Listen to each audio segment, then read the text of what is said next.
L'ALBA, c'est le contraire de l'Union européenne. Voilà, alors Donc- parlons ça. Pour ceux qui ont voté Maastricht et qui prétendent soutenir Chavez, je leur indique que Chavez au pouvoir, lui, n'a pas voté Maastricht, il a fait l'ALBA. Et d'ailleurs, l'ALBA qui s'est opposé à l'ALCA. C'est-à-dire que l'ALCA, c'était le projet, c'était l'Union européenne américaine, l'ALCA. En 2005, au Rio de la Plata, cet ALCA a été complètement déboulonné par Hugo Chavez et ses nouveaux alliés, les nouveaux présidents qui arrivaient de gauche, cette vague qui arrivait. Ils ont déboulonné ça, ils ont créé l'ALBA.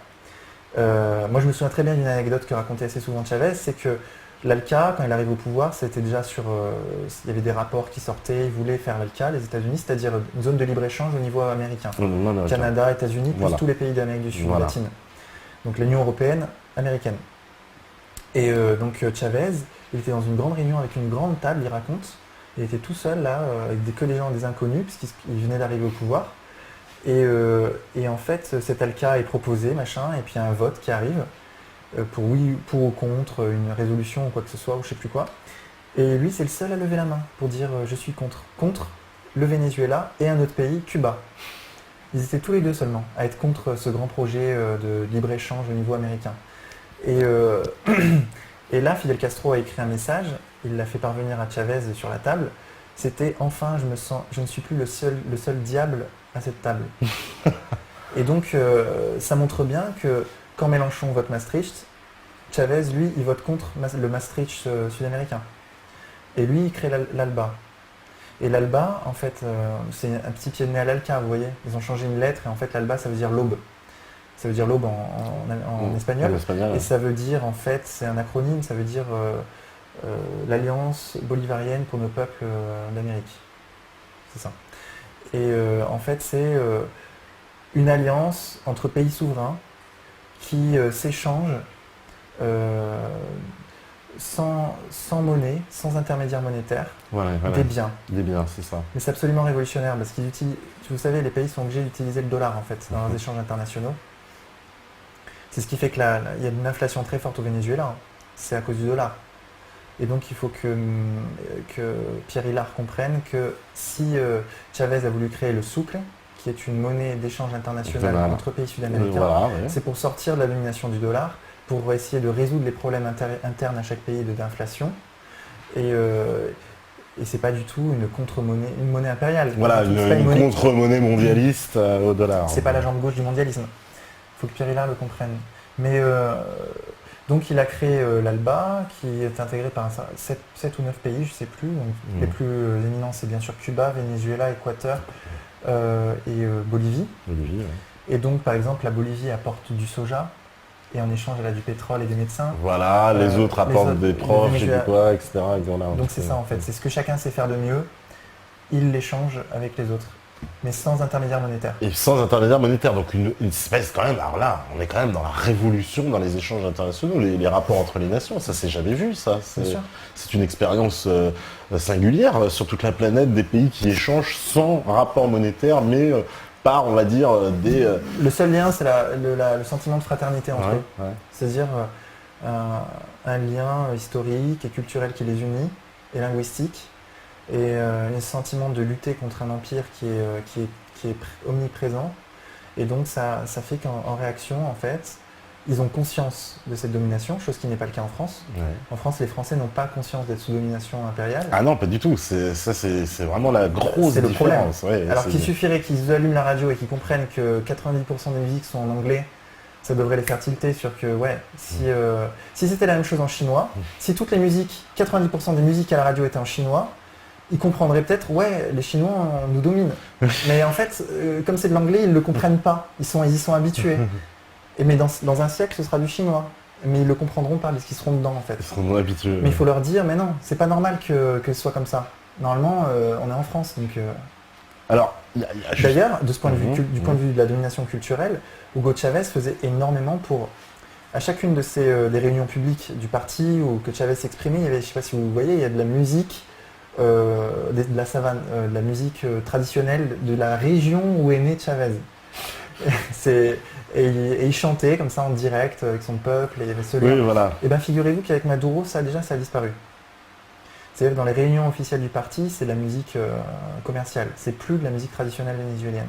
Moi, je connais une Vénézuélienne qui me disait, on a perdu ça, mais on a perdu ça, mais c'est le début de choses plus importantes qu'on va perdre. On va perdre tout ce que nous a donné Chavez, en fait. Il n'y a plus de la musique des Llanos, on appelle ça la musique de la savane, des plaines.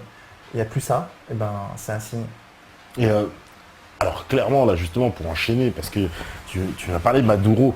Maduro, donc on peut vraiment dire qu'il est dans la ligne droite de Chavez ou... Alors en fait, Maduro, il a un problème, il a des problèmes particuliers inhérents à sa situation, qui est que vous savez qu'en Venezuela, il y a la possibilité de faire un référendum révocatoire. Oui. Je n'en ai pas parlé, là je le dis. 25% des élus, des inscrits sur les listes électorales peuvent convoquer un référendum révocatoire contre le président ou même contre n'importe quel élu de la République, depuis le maire, les élus locaux jusqu'au président. D'accord, on peut le virer, il ne plaît pas, voilà, on est ça aussi, c'est très comme un employé. Ouais, d'accord. Limoger totalement un président de la République parce qu'il fait mal son boulot, à mi-mandat, au bout de 2 ans et demi. On a le droit de limoger quelqu'un, de révoquer le mandat présidentiel du président. Sous réserve de réunir 25% des signatures. Donc en fait, il faut réussir. Voilà. Ce qui est un seuil très élevé. Hein. Étienne Chouard explique que c'est un seuil déjà très élevé, mais bon, le fait que ça existe, c'est déjà beau. Mais donc Maduro, en gros, dans 2 ans et demi, dans 3 ans, il va avoir un référendum révocatoire. Parce que vous avez vu, il a gagné les élections à 50,6. Ouais. Il a failli ne pas gagner les élections. Donc il est fort probable, se sentant très fort, l'opposition, que dans 3 ans, il convoque un référendum révocatoire. Alors l'opposition, en plus, en Venezuela, elle est, le leader, c'est Capriles, c'est ça C'est Capriles, tout à fait. Le fameux Capriles. Capriles, c'est le Venezuela d'avant Chavez. Voilà, c'est une famille très riche, apparemment, il vient d'une famille... C'est Hollande, c'est la même chose, ouais. C'est François Hollande, je ne sais même pas s'il vient d'une famille riche, soutenu, voilà, une espèce d'oligarchie, mais en plus, il est complètement, évidemment, soutenu par les États-Unis, Israël, etc. Bien sûr, il est soutenu par Israël, soutenu par les États-Unis, lui, son projet, clairement, c'est écrit dans son projet qu'il faut le lire, qu'il a soumis en 2012 aux Vénézuéliens et pour lequel il a perdu, de peu. Privatisation de PDVSA, fondamentale. Alors lui, il dit, en fait, il enrobe ça, parce qu'ils sont un peu plus malins que ça, il dit, non, mais moi, je suis pour le progrès, je maintiendrai les missions. Vous ne perdrez pas vos médecins cubains si vous votez pour moi. En réalité, les promesses n'engagent que ceux qui les écoutent. La première chose qu'il va faire, s'il privatise PDVSA, ce qui va se passer, c'est que l'argent du pétrole ne va plus arriver au fond de l'Aisne. Il n'y aura plus d'argent pour les... Donc en fait, ça va, peut-être que ça va rester, mais ça va se délabrer totalement en quelques années. Et il n'y aura plus de mission au bout de quelques années. Quoi. Et donc, il trouve quand même écho dans la population, puisqu'il a failli se faire élire, donc ça veut dire quoi Et oui, c'est vrai, il y a un écho dans la population, parce que les gens sont matraqués aussi, comme chez nous, hein, par les médias, par la télé. C'est un matraquage encore plus violent que chez nous, qui est en partie dû au fait que Chavez n'a pas réussi à résoudre un certain nombre de problèmes, dont la violence, dont l'inflation. Et que les gens, une partie de la population en a marre, ça c'est vrai. Une autre partie de la population a accédé grâce à Chavez à la classe moyenne. Vous voyez le taux de pauvreté qui est passé de 50 à 25. Ces gens-là qui sont sortis de la pauvreté, tout d'un coup ils ont des problématiques de bourgeois en fait, enfin de nouveaux bourgeois, de classe moyenne. Et la classe moyenne, la révolution, l'être humain n'est pas connu pour être très reconnaissant, on va dire. Je ne sais pas si vous connaissez l'histoire de Robespierre, mais c'est un peu ça qui s'est passé aussi. Donc du coup, les gens ont tendance à passer du vote révolutionnaire au vote de droite, conservateur sur le plan économique. Oui, sur le plan économique, mais c'est vachement étonnant parce que ce Capriles, quand on voit son CV, il a un CV d'agent d'influence presque. Oui, bon, ça c'est un pion, ça aurait pu être un autre. Hein. Disons que Capriles en soi n'est pas important. Oui. Ce qui est important, c'est ceux qui le financent par derrière. Et tout le monde sait très bien que c'est les États-Unis qui financent, via l'USAID, financent l'opposition vénézuélienne. Via des ONG, ils trouvent toujours des mécanismes comme ça un peu obscurs pour financer les oppositions sud-américaines à ces dirigeants-là. Donc ça, c'est pas du tout étonnant. Capriles, c'est un épiphénomène. Ce qui compte, c'est que le Venezuela, c'est ce que disait Fidel Castro à Chavez, toi, ton Miami, il est chez toi. disait fidèle à Chavez. Dans le sens, moi, Miami, je les ai virés, c'est-à-dire que moi, à Cuba, on est souverain. Enfin, j'ai pas d'opposition à Cuba. Toi, ton Miami, il est à l'intérieur de chez toi.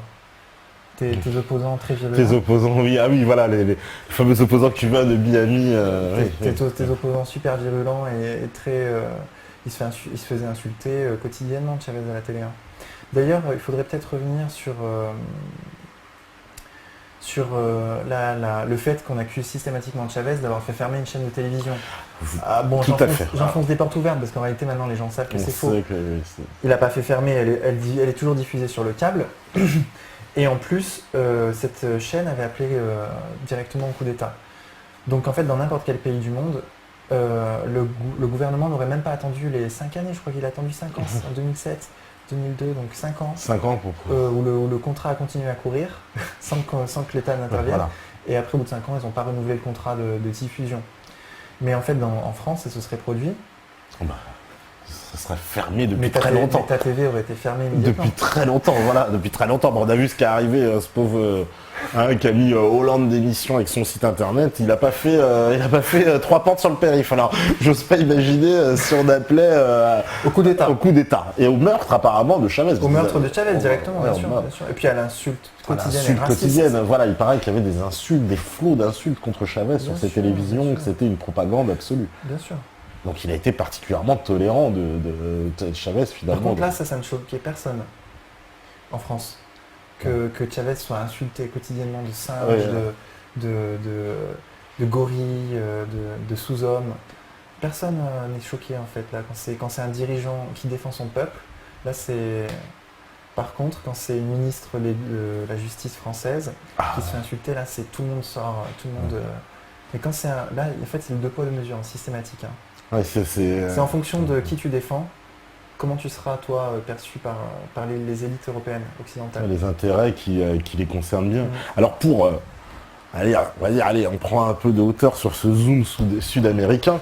Et il y a d'autres présidents aussi, parce qu'on avait dit qu'on allait faire un petit tour aussi des changements. Alors voilà, on va voir, par exemple, en Bolivie, il y a eu Evo Morales, il y a encore bien sûr. Grand changement en Bolivie. Alors Evo Morales, c'est le plus proche allié de Hugo, enfin avec Fidel Castro, ce sont les 2 plus proches alliés de Hugo Chavez. Voilà. Donc Morales, alors moi je vous dis sincèrement, moi, je connais pas bien la Bolivie, je peux pas en parler, j'y suis pas allé, j'ai pas étudié le sujet à fond. Ce que je sais, c'est que donc il vient du syndicalisme, Evo Morales. Il a mis en place des politiques de nationalisation des hydrocarbures et de nationalisation des... Voilà, ça ressemble beaucoup à Chavez, sur ce point-là. Il a nationalisé une filiale espagnole qui exploitait l'électricité, enfin qui est des entreprises électriques en Bolivie. Il a nationalisé ça, il a fait plusieurs choses très courageuses. Coca-Cola et McDo dehors aussi. Ouais, c'est aussi parce que ça fonctionnait pas. Il les a pas mis dehors, c'est parce que ça fonctionnait pas. Mais Coca-Cola, Chavez voulait le faire aussi. Hein. Il a dit on va virer Coca-Cola, c'était un de ses projets. Mais pas McDo par contre, il y en a énormément de McDo au Venezuela. Et donc du coup, Evo Morales, c'est un dirigeant... je pense qu'il faudrait... Enfin moi, je me dis, il faudrait que j'essaie d'aller en Bolivie pour... parce que finalement, c'est l'équivalent de Chavez, mais je vous dis, c'est la personne qui était la plus proche de lui sur le continent. Donc j'aimerais beaucoup le rencontrer. Alors d'accord, après il y a Cristina Kirchner. Alors Cristina Kirchner, disons qu'elle a été réélue plusieurs fois. Hein. Evo Morales aussi a un très fort soutien populaire, il a été réélu à 63% la dernière fois. Ouais, voilà, énorme. Donc c'est énorme. Et Cristina Kirchner c'est un peu pareil, elle a été élue, donc c'est la 2e fois qu'elle est élue, 2011. Elle a nationalisé dernièrement les hydrocarbures. Ça c'est un signe. Et ça c'est vraiment le curseur absolu. Curseur absolu, les hydrocarbures, donc les ressources naturelles et la banque. Et la banque. Chavez s'est attaqué aux banques frontalement. Donc en les obligeant à financer le développement, en nationalisant certaines banques trop récalcitrantes, en les nationalisant, en menaçant les autres. Vous voyez ce que j'ai fait à Banco de Venezuela? Je vous le ferai à vous si vous obéissez pas à ce que je vous dis. Il a réclamé son or aussi, Il a réclamé son or qui était placé dans des banques américaines. Dans des banques américaines et anglaises. Ouais. Il a dit maintenant l'or il revient au Venezuela. Donc maintenant du coup, grâce à Chavez, les Vénézuéliens détiennent leur or dans leur propre sol. Et puis Donc Kirchner, ouais, c'est quand même plus nuancé. Hein. C'est pas non plus Hugo Chavez. Hein. Bien sûr, ouais. Mais en tout cas, elle se réclame du péronisme, et ça c'est très courageux. Quand on connaît ce qui est Péron, elle se réclame du justicialisme, donc l'idéologie du général Péron et de Evita Péron évidemment. Donc c'est une femme sur le plan international qui est courageuse aussi, qui prend des positions courageuses contre les États-Unis. Vous savez, les Argentins sont sortis d'une crise très grave en 2001, début des années 2000. Vous avez dû voir ça, les casses de effondrement absolument de l'économie, les banques, les gens qui étaient ruinés. Nestor Kirchner, mari de Christina Kirchner, a dit on va répudier la dette, enfin on va faire un audit et on va pas rembourser une partie de notre dette. Et on vous emmerde. Donc en gros, c'est ce qu'il a fait, ça a fonctionné. C'est ce que nous devrions faire en France. D'ailleurs, peut-être qu'on sera obligé de le faire, mais c'est effectivement... Non, mais il ne faut pas être obligé de le faire, il faut le faire. Enfin, il ne faut pas attendre d'y être obligé pour le faire. À mon avis, il faut le faire. Donc, c'est ce qu'a fait Nestor Kirchner, et donc du coup, il a bénéficié, lui, d'une popularité phénoménale grâce à ça, et dont a bénéficié ensuite sa femme, qui était députée à l'Assemblée nationale à l'époque où son mari était président. Donc, du coup, elle a repris la suite, et elle a été réélue une deuxième fois. Avec des scores, bon, genre 50%, hein, c'est pas non plus... mais soutenu par la moitié de sa population, comme Chavez. Et elle a nationalisé dernièrement filiale espagnole qui gérait l'exploitation de pétrole en Argentine. Donc moi, j'ai rien à dire. Voilà, donc ça... Alors, il y a aussi un président très emblématique, c'est le président de l'Équateur, Rafael Correa. Alors, Rafael Correa, avec sa révolution citoyenne, je connais pas bien. C'est la référence de Mélenchon, hein, Correa. Mais lui aussi, il a l'air de déranger l'Empire. On a tenté de le renverser. Il y a eu un coup d'État à son encontre. Ouais, par rapport à la police, oui, c'est vrai. Ouais. Mais sincèrement, je ne connais pas bien. Mais ce que je sais, c'est qu'il a été formé à Harvard. Donc, il a une formation d'économiste, hein, très classique. Bon, c'est un keynésien. D'un point de vue économique, c'est pas un marxiste, Donc, c'est plutôt un technocrate keynésien qui fait des choses courageuses, très courageuses. Par exemple, l'audit qu'il a fait sur sa dette et le refus de rembourser une partie de la dette, c'était courageux, il l'a fait. Maintenant, lui, il a un problème spécifique, c'est la dollarisation de son pays, c'est-à-dire que c'est le dollar qui est en vigueur en Équateur. Donc ça, il est lié par ce dollar, il est lié au taux de change du dollar américain, donc il n'a pas les mains libres dans son économie. Il est dans une situation compliquée que je ne connais pas bien, pas en profondeur. Mais je sais que il est moins radical qu'Hugo Chavez. Oui, bien sûr. Beaucoup moins radical. Mais il fait partie de l'ALBA, son pays, quand même. Oui, bien sûr. Et puis il a pris des positions. Bon, on a vu qu'il avait accueilli. Il a en tout cas donné l'autorisation à Julian Assange d'être... ouais, comme l'ensemble des présidents. Voilà, de lui donner l'asile politique, etc. Bon, à l'époque, il y avait eu quand même une grande tension internationale au moment où l'Angleterre avait voulu intervenir dans l'ambassade équatorienne à Londres, où tous les pays sud-américains ont parlé d'une seule voix à l'époque en disant attention, là, vous franchissez une grande ligne rouge, si vous faites ça, nous, en tout cas, on ne peut plus vous garantir la sécurité des ambassades britanniques sur le continent sud-américain. Je veux dire, c'est une tension extrême quand même. Il faut une tension extrême, bien sûr. Non, pas de souci, c'est un président courageux. Mais je ne connais pas suffisamment bien et moi je suis par nature assez méfiant, donc là je ne sais pas. D'accord. Alors il y a un autre président qui nous intrigue beaucoup, c'est le président de l'Uruguay. Qui est un ovni. Qui est un ovni absolu, tellement moi je le trouve très attachant. C'est José Mujica. Mujica, voilà. Donc lui, c'est un ancien guerrilleros. Il a connu Chavez avant d'être président, quand il était déjà dans la lutte politique armée. C'est très intéressant de voir ces liens avant pré-présidentiel. Et en fait, il vit carrément dans une ferme, dans la ferme de sa femme. D'accord. Il a refusé de vivre dans le palais présidentiel. Donc il vit dans une ferme aux alentours de Montevideo. Il vit avec simplement il se verse 800 € par mois. Par mois, voilà. Alors qu'il refuse de percevoir les 9/10 de son salaire. Et qui redonne à des associations. Voilà, ouais. Par contre, alors de ce point de vue-là, c'est très bien ce qu'il fait, il n'y a pas de souci, mais Chavez se payait 600 € par mois, lui. Chavez doit se verser le salaire minimum vénézuélien. Et ce salaire minimum, il le divisait en 2 bourses étudiantes. Donc ce que fait Mouric, en fait, Chavez le faisait déjà. D'accord. Mais c'est parfait, hein. Moi je suis totalement pour ça. Hein. Mais c'est extraordinaire ce continent sud-américain qui est en train de, je veux dire, politiquement se métamorphoser, devenir un espèce de laboratoire un peu à ciel ouvert pour tous les pays du monde, de grands changements politiques, en tout cas à l'échelle nationale. Bien sûr, mais c'est pour ça qu'on n'en parle pas en France dans les médias, c'est pour ça. Oui, non. Parce qu'on aurait trop d'exemples à tirer de ce qui se passe en Amérique du Sud, trop, ils sont très créatifs, ils n'ont pas peur Vous imaginez Chavez quand il affronte l'Empire directement, et puis même au-delà des États-Unis, Chavez disait ces 4 vérités en face à Israël. Ah oui, alors, ça c'est extraordinaire, oui. Alors moi là pour ça, là il y a une vidéo. Il y a une vidéo parce que... Cette vidéo elle s'intitule, mon cher Stéphane, elle s'intitule Chavez, maudit sois-tu, État d'Israël.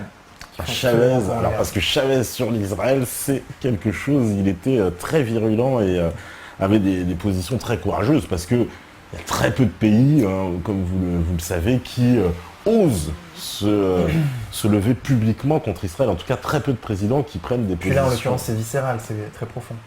Eh bien, on va regarder ça tout de suite, et puis on revient juste après. Ustedes no ven el imperio yanqui. Ustedes no ven la masacre que el Estado genocida de Israel cometió contra un grupo de pacifistas, que iban llevando una carga humanitaria al pueblo palestino que está en Gaza, rodeado por todos lados por Israel. No les permiten ni agua. Masacraron una gente ahí, ustedes lo vieron, ¿verdad? Bueno, vean ustedes Estados Unidos. Estados Unidos lo que dijo es que está preocupado. Están preocupados. Imagínense, Alcalá, Dios nos libre, que eso hubiera ocurrido en aguas venezolanas. Ya estaríamos invadidos. Tengan la seguridad que ya nos hubieran invadido. Pero no, como es Israel, se le permite de todo. Entonces, ese es un ejemplo de doble moral. El gobierno de Obama condena el terrorismo, siempre y cuando no sea cometido por ellos mismos. Por ellos, Estados Unidos o sus aliados, Israel. Nos acusa a nosotros, a mí me acusan de patrocinar el terrorismo. Son ellos los que patrocinan el terrorismo. Aprovecho para condenar de nuevo, desde el fondo de mi alma y de mis vísceras, al Estado de Israel. Maldito seas, Estado de Israel. Maldito seas, terroristas y asesinos.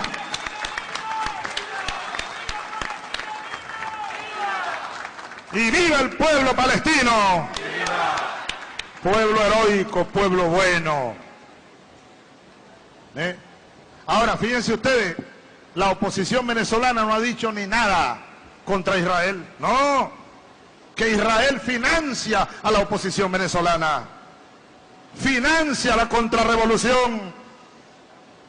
Incluso hay grupos de terroristas israelíes del Mossad que andan detrás de mí, tratando de matarme. Tratando de matarme. Esa es una de las amenazas que tenemos nosotros. Solo que los tenemos controlados. Sabemos dónde se mueven, en las islas del Caribe. Tenemos muchos amigos en todas partes, pues. Y ellos no son invisibles. No son el hombre invisible. Y son torpes también, la mayor parte de las veces. Están acostumbrados a pelear contra indefensos como esta expedición humanitaria.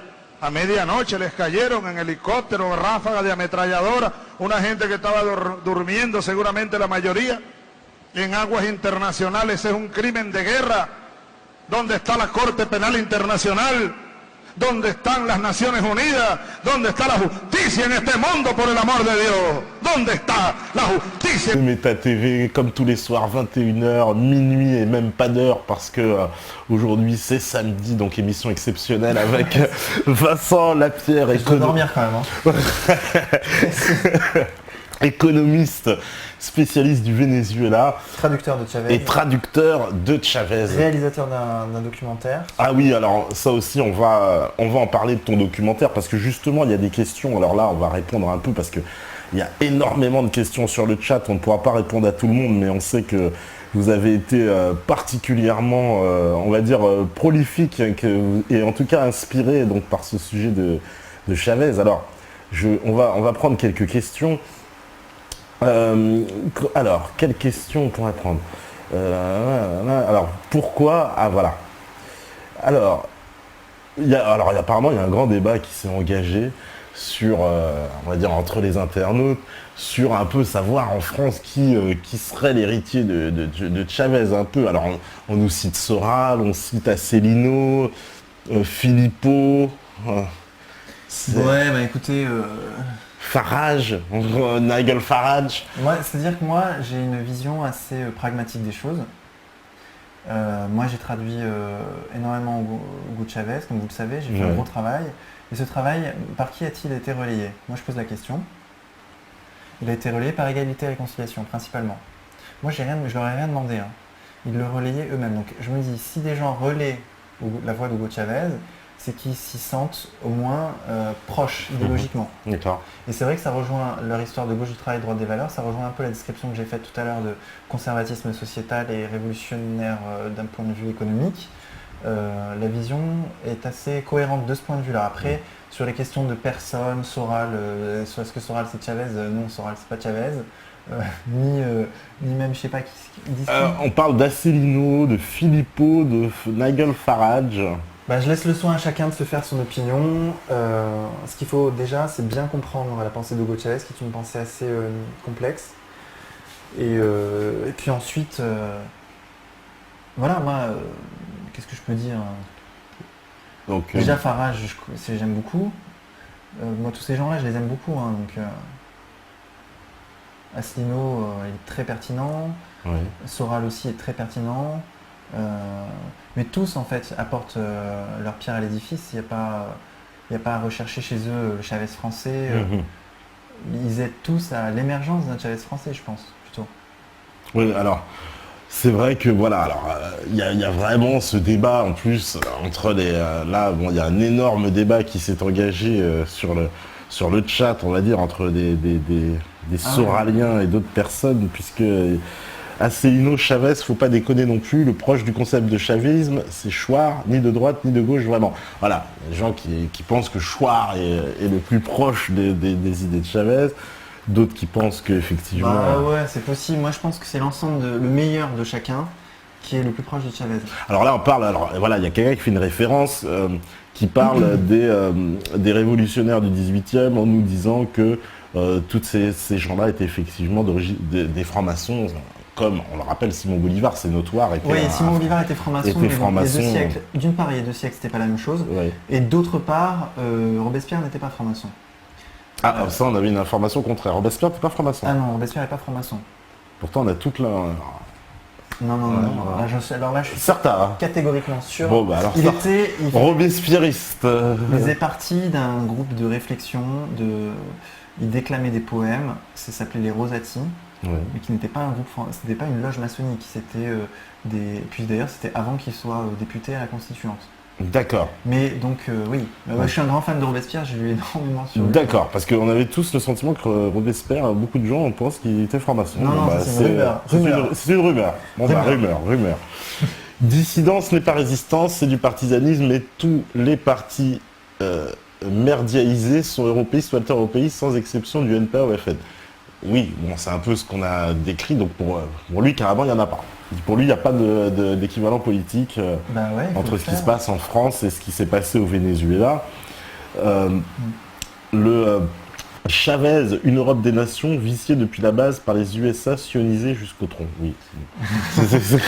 Chavez, lui, c'est un nationaliste. De toute façon, tu nous l'as bien dit, mais dans le sens nationaliste et internationaliste. En fait, dans le seul sens qui existe. Qui existe, finalement. Et ouais. pas dans le sens totalement galvaudé Ouais. que prête à ce mot l'extrême gauche. D'accord. D'ailleurs, les révolutionnaires purs de la Révolution française étaient nationalistes, c'était des patriotes nationalistes. D'accord. On ne peut pas mentir. Alors, on ne peut pas aimer Mélenchon et les communistes pour beaucoup de raisons, mais arrêtons de se laisser brouiller les lignes qui sont claires. Quand on voit les alliances internationales de Soral et de ses amis, ce ne sont pas avec les militants du PSUV, mais avec les Oustaki boliviens. Bon, ça c'est certainement quelqu'un du front de gauche qui dit Je sais ça. pas. C'est un peu la ligne de dire que finalement, nous sommes plus la résistance que les autres, qu'on ne peut pas dire que les autres soient résistants. Bon, ça reste... Peut-être, mais alors à ce moment-là, pourquoi Mélenchon appelle-t-il à voter pour François Hollande?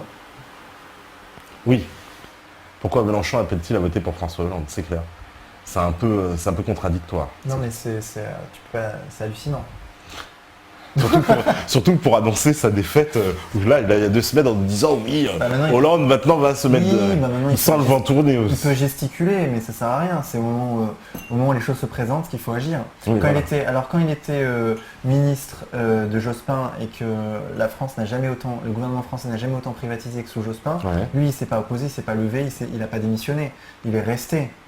Alors qu'on a privatisé, il faut le savoir, France Télécom, Air France, les autoroutes du sud de la France, sous Mélenchon. Mélenchon était ministre de la République. Ouais, bien sûr. Donc maintenant il peut gesticuler, mais c'est au moment où c'est au moment où les événements politiques se présentent à soi qu'il faut réagir. C'est pas après, il dit 15-20 ans après.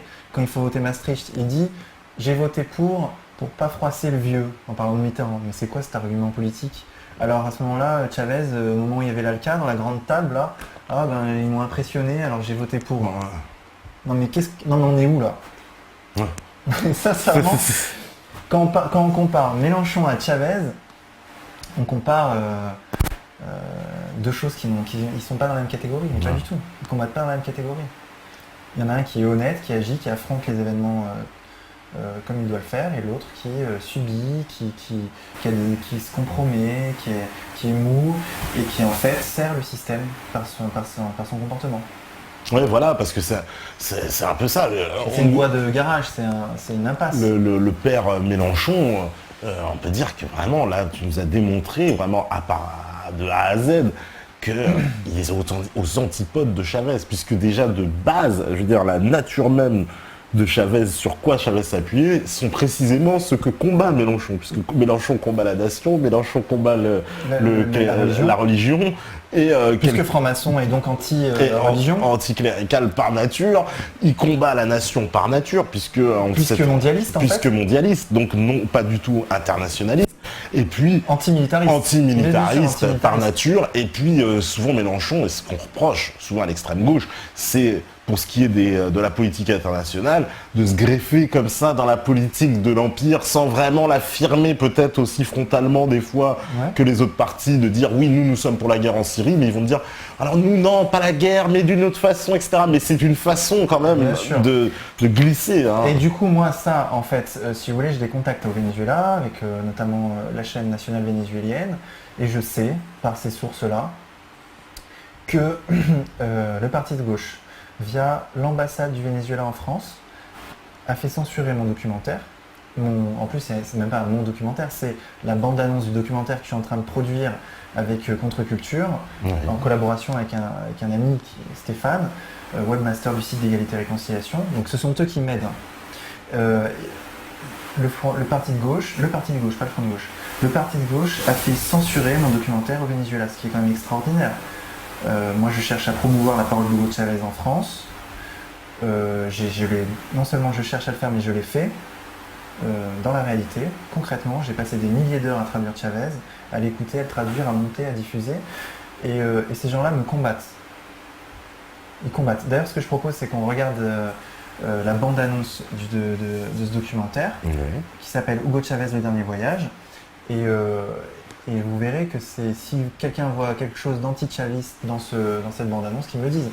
Alors oui, certainement pas anti-chaviste, mais dans les codes français, donc t'es quoi? T'es un facho horrible. Ah oui, moi je suis un facho. Moi je suis un méchant. Oui, j'ai déjà...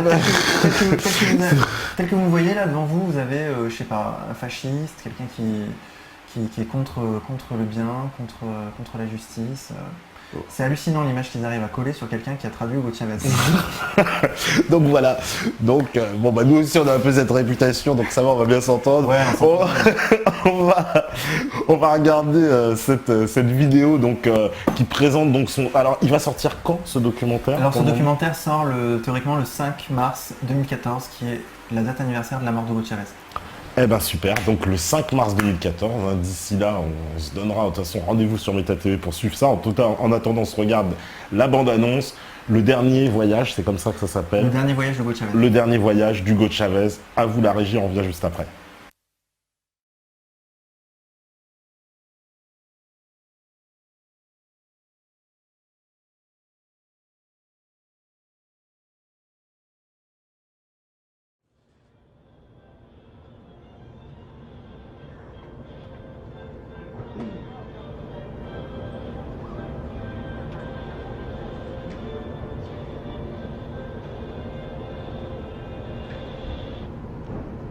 Queridos compatriotas que nos escuchan y nos ven en todo el territorio de la patria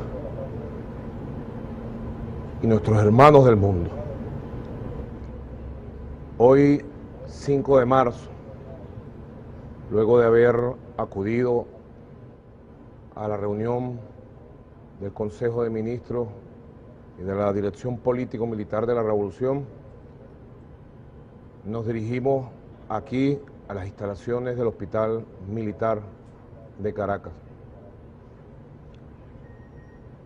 a seguir la secuencia de salud de nuestro comandante presidente. Y en el momento que nos encontrábamos recibiendo parte, acompañando a su hija, a sus hermanos, a sus familiares, recibimos la información más dura y trágica que podamos transmitir a nuestro pueblo. A las 4:25 de la tarde de hoy, 5 de marzo, ha fallecido el comandante presidente Hugo Chávez Frías. Los que mueren por la vida no pueden llamarse muertos. Y a partir de este momento es prohibido llorarlos. Que se callen los redobles en todos los campanarios. Vamos, cumpa, carajo, que para amanecer no hacen falta gallinas, sino cantar de gallos. Ellos no se luego de batallar duramente con una enfermedad durante casi 2 años, con el amor del pueblo, con las bendiciones de los pueblos y con la lealtad más absoluta de sus compañeros, compañeras de lucha, y con el amor de todos sus familiares. ¡Viva la patria! Canta, canta, compañero, que tu voz sea disparo, que con las manos del pueblo no habrá canto desarmado. Comandante, donde esté usted, gracias, 1000 veces gracias por parte de este pueblo que usted protegió, que usted amó y que nunca le falló a usted. Y ustedes terminarán la faena, porque les toca a ustedes terminarla.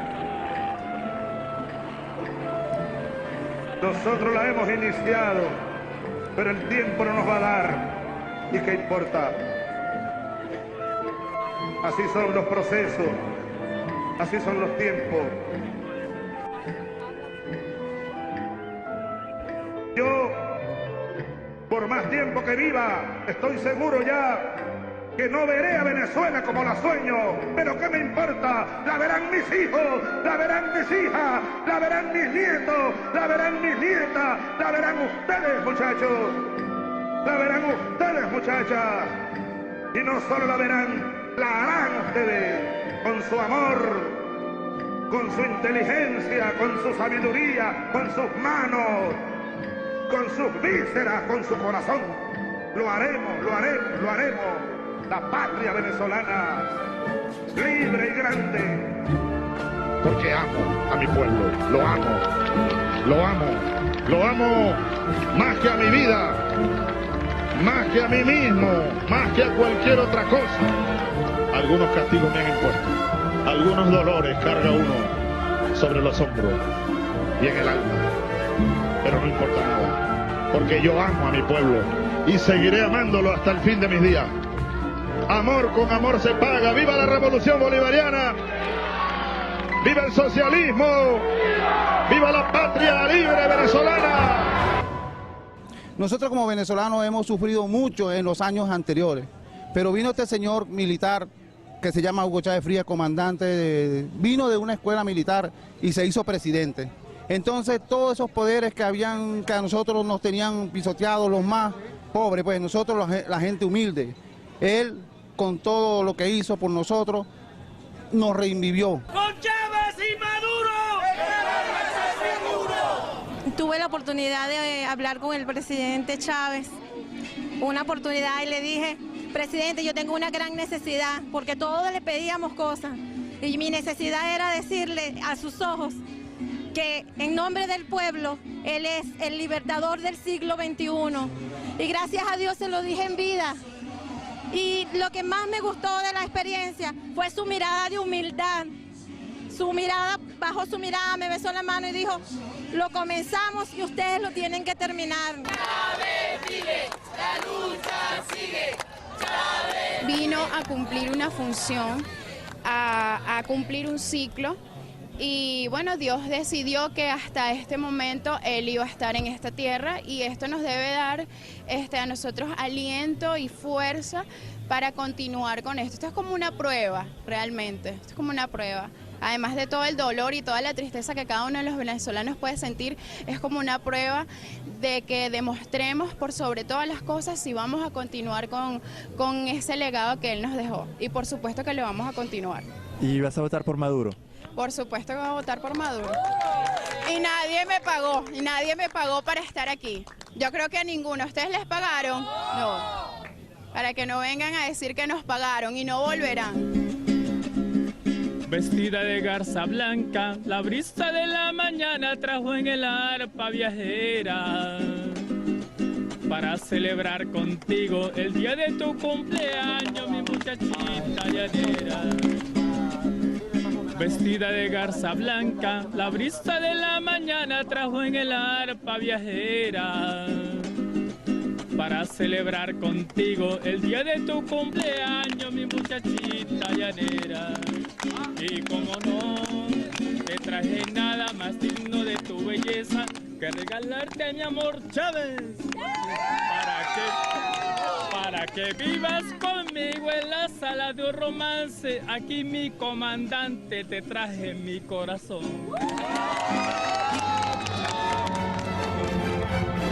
Puro, transparente, único, verdadero, vivo, para siempre, para todos los tiempos, para este y todos los tiempos futuros.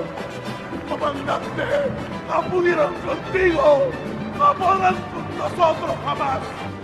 Je pense que Chávez réduit le problème à sa vision géopolitique. Mais je pense qu'il se trompe lourdement, lourdement. ¿Cómo no apoyar el gobierno de Bashar al-Assad? ¿Cómo no apoyar? ¿A quién apoyar? ¿A los terroristas? Para los que quieren es derrocarlo y eliminarlo como hicieron con Gaddafi. Et moi, mon champion aujourd'hui, c'est Chavez. La patria, hoy tenemos patria. Y pase lo que pase, en cualquier circunstancia, seguiremos teniendo patria. Patria perpetua, dijo Borges. Patria para siempre. patria para nuestros hijos. Patria para nuestros hijos. Patria, patria, patria. Ya yo no soy yo soy un pueblo. Y ustedes, así lo siento yo me siento encarnado en ustedes. Como lo dije, lo voy a repetir. Tú también eres Chávez, muchacha venezolana. Tú también eres Chávez, muchacho venezolano. Tú también eres Chávez, trabajador, trabajadora, abuela, abuelo. Tú también eres Chávez, niña venezolana, niño venezolano. Tú también eres Chávez. Chávez en verdad se hizo pueblo.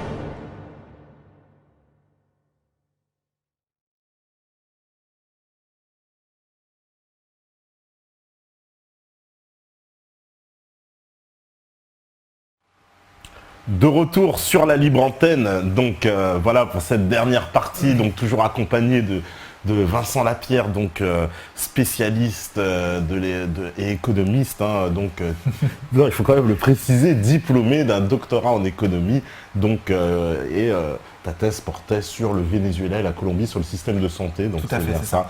Donc voilà, spécialiste de ces questions-là. Alors on a des questions sur le chat. Alors pour ceux qui nous ont demandé, voilà les différences entre Chavez et Maduro, bon c'est des questions qu'on a déjà évoquées tout à l'heure.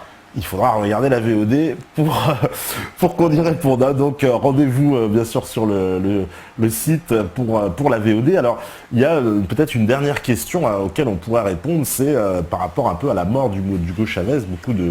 Beaucoup de gens se posent la question, est-ce que, évidemment ça c'est conspirationniste, est-ce qu'il a été assassiné? Qu'est-ce qui s'est passé, Chavez?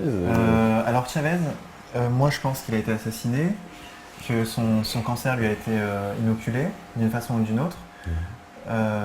Pour ça, en fait, il suffit de regarder l'histoire déjà l'histoire des grands leaders sud-américains qui ont émergé. Hein. Ils sont tous fait quasiment assassinés, les plus dangereux d'entre eux.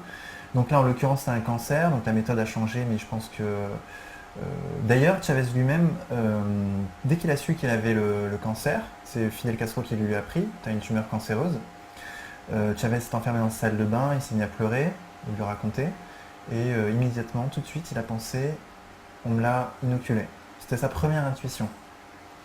Et en fait, ça s'est vérifié, vérifié, Maduro a dit du moins qu'il avait des preuves qu'il fallait analyser, mais qu'il avait des preuves selon lesquelles ce cancer avait été induit. D'une part, parce que c'est un cancer avec qui a connu une croissance inconnue, que les médecins n'arrivaient pas à comprendre. Il a eu une évolution apparemment très très rapide et que ça sortait des cadres normaux classiques des cancers de cette zone pelvienne. Donc le niveau des hanches, quoi. Enfin, on ne sait pas trop exactement exactement quel était son cancer, mais on peut imaginer qu'effectivement une matière radioactive sous une chaise, par exemple aux Nations Unies, ait pu provoquer ce cancer. C'est parfaitement possible. Sachant que Chavez le disait lui-même d'ailleurs dans une intervention publique, ils sont 5 à avoir eu le cancer sur une période très courte. Ça c'est vrai. Ils étaient 5, donc Dilma Rousseff, Kirchner, le président paraguayen qui a été renversé par un coup d'État constitutionnel, et puis Chavez et un autre, je ne me souviens plus qui, mais en gros ils sont 5 à avoir eu un cancer. Il disait que d'un point de vue statistique c'était impossible que ça arrive, et que donc et puis que d'ailleurs en fait les États-Unis avaient déjà testé des armes comme ça biologiques sur des populations entières, par exemple au Nicaragua dans les années 50, où ils ont inoculé des maladies vénériennes, la gonorrhée et d'autres maladies, à des populations entières. Donc moi, étant donné le niveau de vie que peuvent atteindre ces gens, moi je pense que c'est très probable qu'ils aient inoculé le cancer à Hugo Chavez. Je veux dire que s'ils développent une technologie pour tuer les gens par une maladie, s'ils ont développé cette technologie, ils ne pouvaient l'utiliser que sur une personne comme Hugo Chavez. C'était la première personne à éliminer de cette façon, c'était lui. Et moi je pense qu'ils ont le niveau technologique pour faire ça, clairement. D'accord. Donc pour le cancer...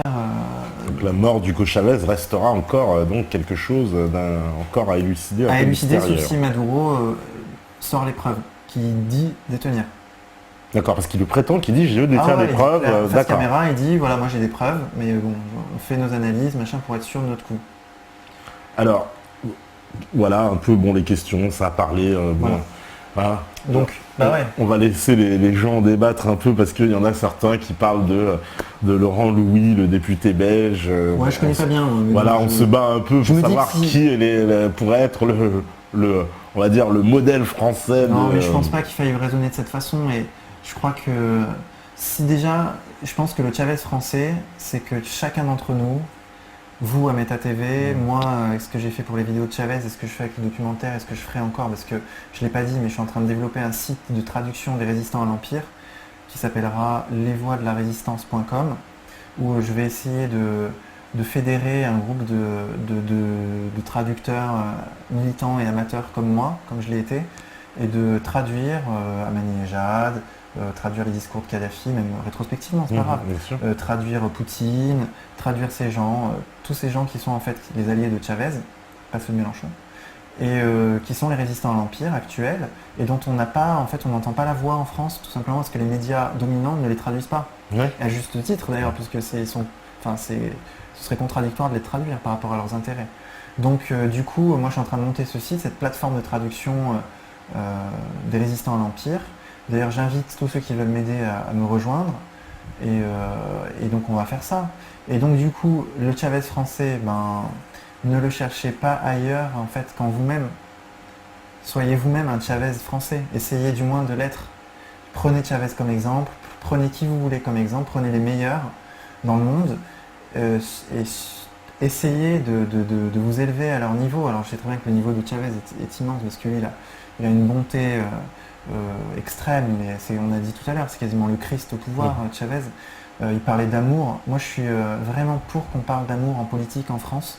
Parce que l'amour, moi, quand je dis ça, les gens se moquent de moi, mais moi, je crois vraiment... parce que c'est devenu ridicule. C'est devenu ridicule. Tellement la société est cynique. Oui, voilà. Mais non, mais pas du tout. Il faut parler d'amour. Chavez disait à son peuple très régulièrement, les larmes aux yeux, des sanglots dans la voix, je vous aime, je me consume pour vous. Il le disait. C'est par amour que j'ai fait tout ça, par amour. Il disait par amour pour les arbres et les rivières, je me suis fait peintre. Par amour pour le sport, j'ai joué du baseball.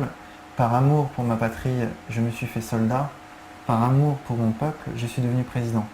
Donc lui, il le dit. C'est vraiment, et il disait tout ce que j'ai fait, je l'ai fait par amour. Donc c'est vrai que ça peut paraître ridicule. Il y a des gens derrière leur ordinateur, ce gars il parle d'amour. Mais en fait, en réalité, je crois que le fond de la question, elle est là. Et ça rejoint la question du nationalisme, ça rejoint la question de l'engagement dans l'armée de Hugo Chavez. D'ailleurs, moi-même, je le dis parce que je pense que c'est utile de le dire. Moi, je me suis engagé dans la réserve opérationnelle. Parce que c'est vrai que l'armée française actuellement intervient, c'est une armée impériale. Enfin, même pas une armée impériale, c'est une sous-armée impériale. C'est horrible. C'est une armée par procuration. Ça me touche en fait, profondément, que mon pays servent les intérêts de puissances étrangères et qu'en plus aillent intervenir, bombardent des peuples étrangers qui nous ont rien fait. Qu'est-ce que nous ont fait les Afghans? Qu'est-ce que nous ont fait les Libyens? Rien, en fait. Et nous, on les bombarde, nous, on intervient chez eux. Donc moi, ça me touche profondément. Donc moi, je m'engage. Et je pense que ça, c'est un principe chaviste profondément. L'union civico-militaire. Donc je l'applique, en fait, dans ma vie. Je ne fais pas que être sur Internet et je fais une thèse sur le Venezuela, j'essaie de traduire Chavez, j'essaie de traduire d'autres résistants à l'Empire, j'intègre l'armée. Donc tout ça, ce sont des choses qui comptent. Il faut que chacun, en fait, le Chavez français, c'est nous tous qui agissons comme ça. Donc moi, j'ai un profond respect pour vous à Meta TV, parce qu'en fait, vous aussi, vous êtes des Chavez français. Merci. Avec ce que vous faites. Pour nous, c'est un compliment. C'est une évidence en fait. Parce que Chavez, s'il était en France, à côté de nous, là, il ferait comme nous, en fait. Il ferait ce que tu fais, il ferait ce que je fais, il ferait ça. Moi, c'est pour ça que moi, je dis, ouais, Chavez, c'est Soral, Chavez, c'est un tel, Chavez. On est tous, en fait. Chavez, Soral développe des idées intéressantes, tout comme Étienne Chouard, tout comme. Il faut prendre le meilleur de chacun. Et voilà, et avec ça, on avance et on agit dans le concret. C'est ça Chavez en fait. Et quand Chavez dit Chavez, c'est toi aussi petit garçon vénézuélien, moi j'ai envie de dire en fait, Chavez pourrait dire également, c'est toi aussi français derrière ton écran qui regarde Meta TV, toi aussi tu es Chavez. Il le dirait, j'en suis sûr. Donc du coup, moi je suis pour cette doctrine de l'action. Moi on me dit, là je vois Front National, machin, moi je suis du parti de ma conscience. Je suis d'aucun parti, je suis apartisan, je pense que c'est un piège, personnellement. Ceci dit, je peux aussi identifier parmi toute l'offre politique les moins pires. Et parmi ces moins pires, il y a ceux qui sont cités là. Mais je peux pas dire Marine Le Pen c'est le Chavez français, pas du tout. Ni même que je sais pas qui, Asselineau est le Chavez français, non, je peux pas le dire. Je pense que Et Arafat aussi, mais bon, il est mort, hein, je vous le rappelle. Ouais. Hein, Alors moi je pense que je suis pour une doctrine de l'action, plus que nous, peuple français, nous agissions. Et là, c'est de là qu'émergera éventuellement un Chavez français. Si ce n'est pas nous tous, ce sera peut-être l'un d'entre nous, je sais pas. Mais en tout cas, il faut voir aussi. Donc là, en fait, on revient un peu à la diabolisation d'Hugo Chavez. Parce qu'en fait, ah, bah ça, oui. C'était ma conclusion. Maintenant, il faut passer à. En fait, on voulait passer une vidéo et qui. Alors, une vidéo très célèbre, parce que c'est une vidéo. De débunkage. Débunkage. Alors c'est toi qui avais traduit cette vidéo. J'ai traduit le discours original. Beaucoup de gens ne le savent pas parce que beaucoup de gens ont vu cette vidéo, hein, je te garantis, nous les premiers d'ailleurs, on ne savait pas que c'était toi le... Ouais, si c'est moi, Chavez. En fait, personne n'a rien fait sur Chavez à part moi en France et Michel Collomb en Belgique. D'accord. Moi je cherche qui a fait, qu'on m'explique. Bah au front de gauche, on va voir, mais c'est... Au front de gauche, ouais, bon, au front de gauche, ils mettent les t-shirts Chavez. Ouais, bon. Mais donc du coup, c'est vrai que Chavez était énormément diabolisé. Et les méthodes employées, qui sont employées contre nous en fait, parce que moi on dit je suis un facho, toi je sais pas... Ah nous aussi, on est dans la sphère... Peut-être même qu'un jour les antifas nous tomberont dessus, c'est possible, pourquoi pas. Mais du coup, ce qui nous arrive à nous, ce qui est rassurant, c'est que ce qui nous arrive à nous, ce qui arrive à toutes les mouvances qui défendent Hugo Chavez et qui partagent son idéologie, c'est arrivé à Hugo Chavez à l'échelle internationale. Chavez s'est fait diaboliser, Chavez, on a menti sur ce qu'il a dit, on a déformé ses propos. Et donc, ça fait partie du combat, c'est la preuve qu'on est dans la vérité, je pense. Et c'est ce qu'on peut vérifier immédiatement avec cette vidéo, cette dernière vidéo, qui s'appelle l'AFP en flagrant délit de désinformation. Donc, et qui synthétise un peu ce qui nous arrive à nous. Mais sauf que là, c'est pour un président à l'échelle internationale. Alors, grosse manipulation de l'AFP. C'est une grosse manipulation. Mais en fait, l'AFP, elle est du niveau qu'on vit nous, en fait. Quand on dira que moi je suis un facho, c'est la même chose que quand l'AFP dit que Chavez veut bombarder les États-Unis. Voilà. C'est un mensonge. Et puis c'est un montage absolument grossier. Parce que pour tout te dire, j'avais déjà vu, alors moi par exemple, j'avais vu cette vidéo en entier, ce discours de Chavez, que tu avais certainement traduit, puisque c'était un discours qui était traduit.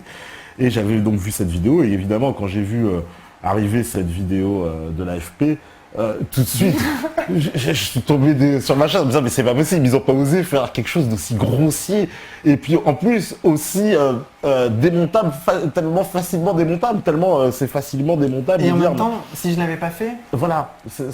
En fait, c'est une somme de petites actions qui font que tous ensemble on arrive à mettre fin à ces mensonges. Bien sûr. Moi, si j'avais pas fait cette vidéo, parce que l'AFP était obligé de modifier sa vidéo. Elle l'a modifiée par 2 fois. Ouais. Mais si j'avais rien fait, personne n'aurait mis la pression sur l'AFP. Bien sûr, ouais. Bien sûr, le clip, il a été acheté par des grandes chaînes qui ont dû le diffuser tel quel. Parce que c'est ça, l'AFP. Ouais. Et moi, ils n'ont pas fait de rectification sur ceux qu'ils ont vendus. Mais du coup, quand même, ils ont eu la pression. Ils ont eu la pression, oui. Et puis, ils ont rectifié, effectivement. Et puis cette vidéo, elle est utile parce que des gens se rendent compte de l'écart qu'il y a entre la vérité et ce qui est dit à la télé. D'ailleurs, la télé, il faut impérativement que les gens se rendent compte qu'il faut la foutre à la poubelle.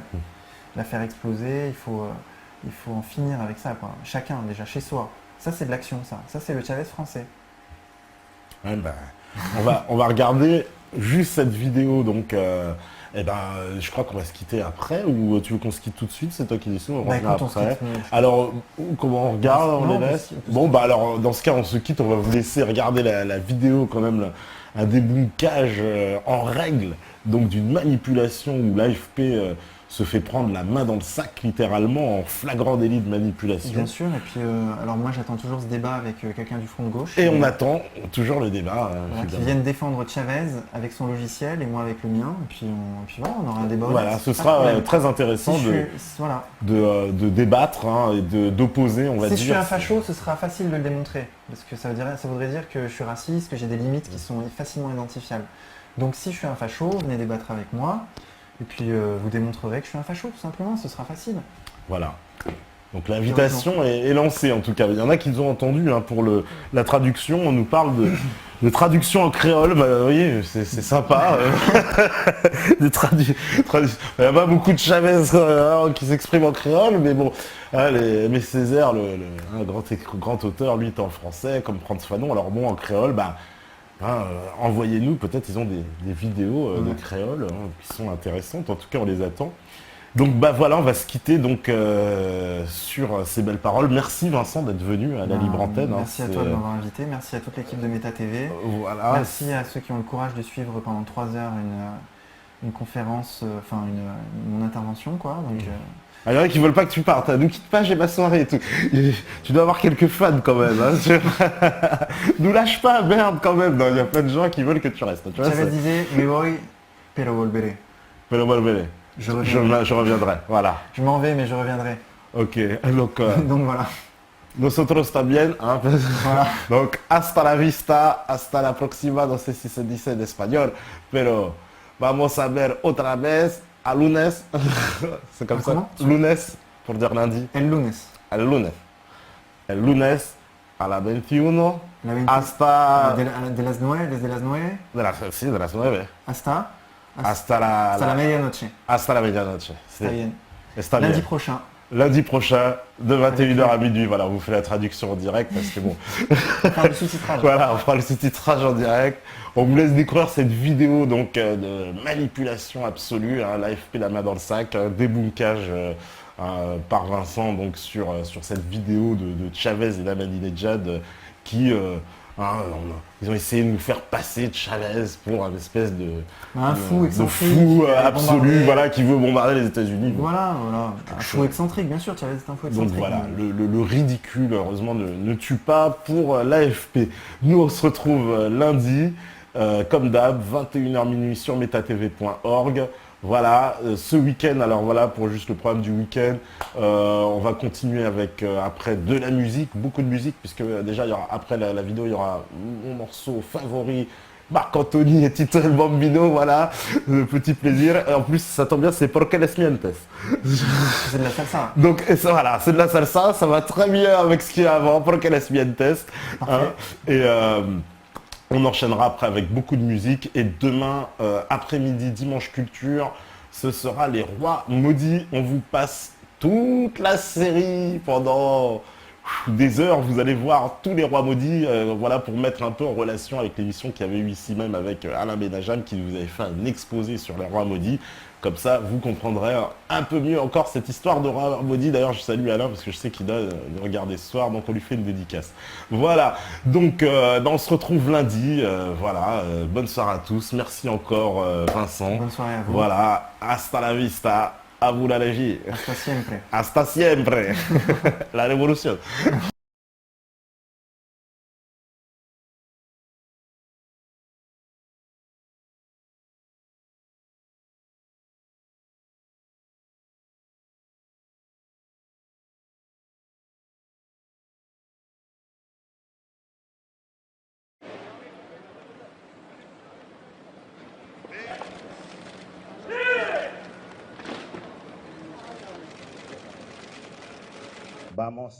Ahmadinejad et moi,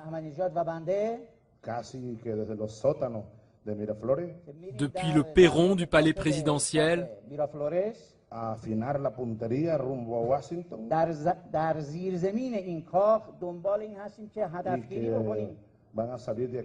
viseront Washington avec des canons et des missiles.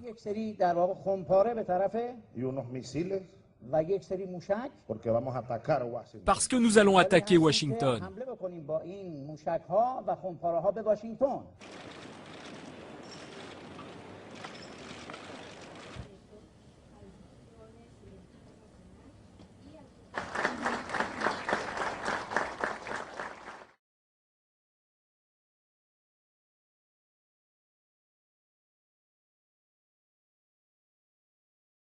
Dicen los voceros del imperialismo و متاسفانه سخنگوهای یا ایادی امپریالیسم اشاره میکنن dicen los medios de comunicación del imperialismo وسایل ارتباط جمعی وابسته به امپریالیسم اصرار دارن y lo repiten como loros sus lacayos en estos países و خیلی ها در عرصه داخلی متاسفانه ایادی امپریالیسم اصرار دارن و ادامه میدن صحبتاشون رو que Irán está en Venezuela, که ایران به ونزوئلا اومده، حضور داره در ونزوئلا، que Ahmadinejad está en Caracas, که احمدی نژاد در کاراکاس پایتخت ونزوئلاست، porque en este mismo instante a las 2:30 de la tarde چرا که در همین ساعت که الان 2:30 بعد از ظهر است vamos Ahmadinejad y yo آقای احمدی نژاد و بنده casi que desde los sótanos de Miraflores که میریم در واقع داخل کاخ میرافلورس a afinar la puntería rumbo a Washington در زیرزمین این کاخ دنبال این هستیم که y هدفگیری بکنیم que van a salir de aquí unos cañones muy grandes و از اینجا با این هدفگیری یک سری در واقع خمپاره به طرف y unos misiles و یک سری موشک porque vamos a atacar Washington.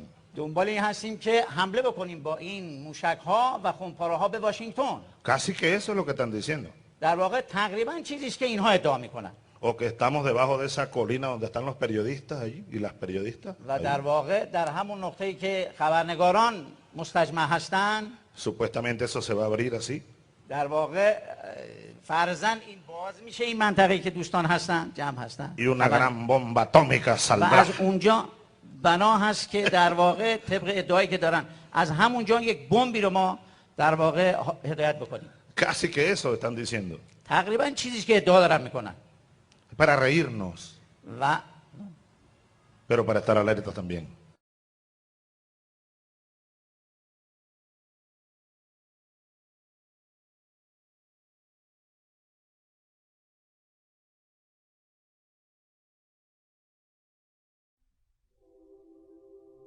ما همه ملت ها رو دوست داریم. Nosotros amamos a todos los pueblos. حتی ملت آمریکای شمالی که زیر سلطه رهبران زورگو در حال دست و پا زدن هست. Incluso al pueblo estadounidense que está bajo el dominio de los arrogantes sufriendo. ما در کنار همه ملت ها هستیم. Estamos junto con todos los pueblos. برای دستیابی به حقوق مسلمشون. Para que puedan conseguir y lograr sus derechos indispensables. اما سلاح ما منطقه. Pero nuestra lógica, nuestra arma es la lógica. سلاح ما فرهنگه. Nuestra arma es la cultura. سلاح ما ارزش‌های انسانی و انسانیت است. Nuestra arma es los valores humanos. سلاح ما کار و تلاش و خدمت به محرومین و مظلومین. Nuestra arma es hacer un gran esfuerzo y trabajar para reivindicar los derechos de los sufridos y desheredados. سلاح ما محبت و دوستی است. Nuestra arma es el amor, el cariño y la amistad. بر این اساس ما همیشه در کنار هم خواهیم.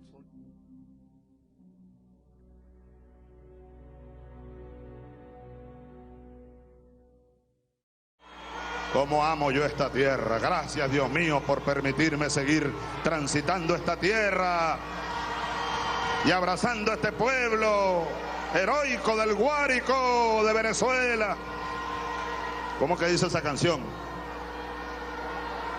Esa que dice: la luna anoche traía una cara muy risueña. La luna anoche traía una cara muy risueña, pues de San Carlos venía de ver a la cogedeña.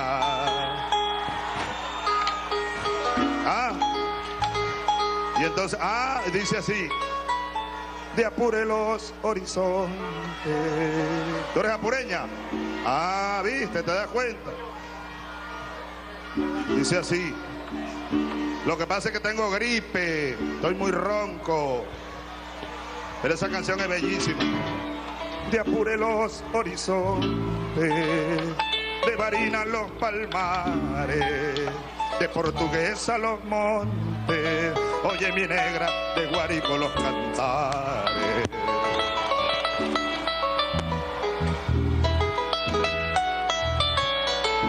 Que cante Cristóbal.